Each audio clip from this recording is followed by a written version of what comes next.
Well, we've been talking about it this morning. Dog theft is on the rise right across North America.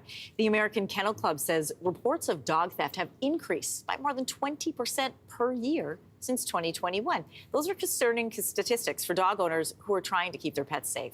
Some of the most popular dog breeds targeted include French Bulldogs, Yorkshire Terriers, German Shepherds, Labrador Retrievers, and Siberian Huskies. For more on what's behind the rise, we are joined by Camille Labchuk, Executive Director at Animal Justice. Nice to have you here. Good to be here. Okay, Alberta is one place that has seen this spike in dog thefts. The Alberta Abducted Dogs Welfare Association says 52 dogs were stolen since last November. Why the increase? That's really troubling. It's hard to know why there's an increase, but there are a few reasons that people would steal dogs. The first might be if they want to save a few dollars on buying a dog or don't want to pay the adoption fee to adopt one. Okay. Second reason could be a little bit more nefarious, and that could be someone taking a designer dog to use that dog for breeding purposes. There are so many backyard breeders these days who just pump out litter after litter of puppies in poor conditions. And finally, even more disturbing, there could be situations where people take dogs for bait animals or to use them for fighting. Oh, man. What happens to these dogs after they're stolen? Well, it's really hard to know, but I think, if a number of them were used for backyard breeding operations, they would be conscripted into a life where they produce litter after litter of puppies. And that's obviously really heartbreaking for a family to think about that fate befalling their beloved companion.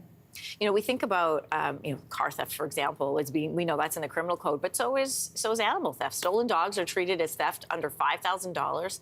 Are pet crimes typically reported, however? I think that they are. I think people are really motivated to go to the police if they do have an incident where an animal goes missing.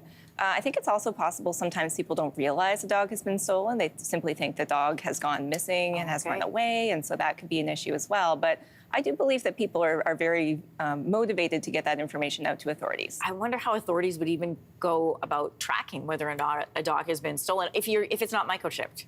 It's really challenging, and even if the dog is microchipped, that only helps if the dog ends up at a vet, and that vet can help make the connection in the future. Some people have GPS trackers on their dog's collars. I do that for my cat. And, even if they do that, the dog napper can simply slip off the collar, and it doesn't really help them. We mentioned some of the top breeds that seem to be stolen, but what kinds of dogs are thieves looking for? These are ones that they can resell, presumably, or use for breeding, like you said? I think that's the most likely scenario. I think there could be crimes of impulse where someone just sees a cute dog, they decide to take it. Maybe it's a small dog that they think will be easy to get away with.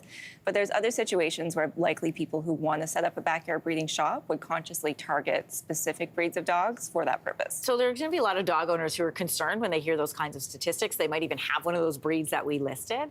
What do you recommend to pet owners who have some concerns? Well, prevention is key. I think the first thing is that if you don't leave your dog unattended, there's much less of a likelihood that that dog will actually be stolen. So that even means leaving your dog in the front yard for a few minutes. Someone walking by could see that dog.